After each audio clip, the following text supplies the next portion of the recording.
In the American cemetery, these visiting Rhode Island veterans find some solace among those who rest here eternally.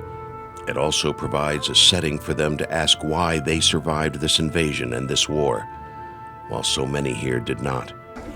Why are you here? The period of reflection doesn't last long, as the silence is broken by the sound of young voices.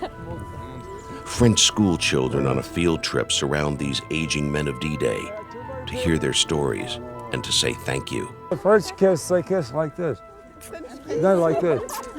Well, these French people are great. I'm telling you, everywhere we went, we got hugged and kissed and thank yous and everything else. Unbelievable.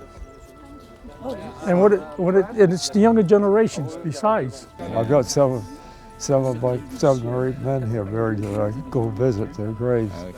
That's why we did it, for them. For the French, D-Day is part of their culture, and these veterans realize now that what they did as young men in this foreign country will never be forgotten. All veterans of this war are reluctant to call themselves heroes, but to the French people, and especially the school children of Normandy, that is indeed what they are. Nowhere is this more evident than in the small town of Montebourg, which was liberated by the Allies after fierce resistance from the Germans.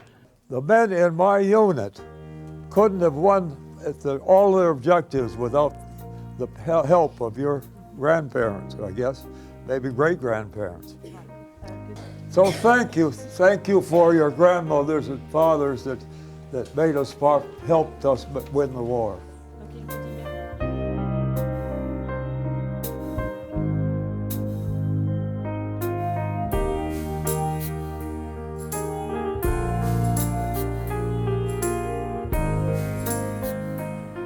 These kids see through the graying hair and past the cane that helped stabilize an 89-year-old former paratrooper.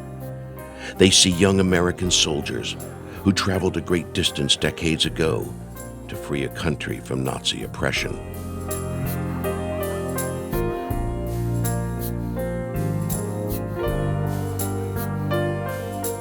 These scenes are repeated all over Normandy anytime D-Day veterans return. The walls of a restaurant adjacent to Utah Beach are filled with autographs. Bottles of wine are offered, and there are toasts. The French have not forgotten D-Day, nor will they ever.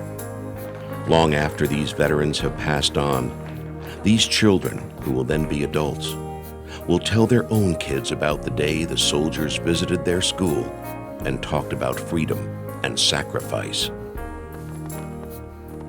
They will also tell their kids that these soldiers told them that they aren't the heroes of D-Day, that the real heroes are buried just a few miles away in a cemetery overlooking Omaha Beach. A 7,000-yard stretch of golden brown sand that is so beautiful today, yet still whispers to all who visit, never forget the price that was paid here for freedom.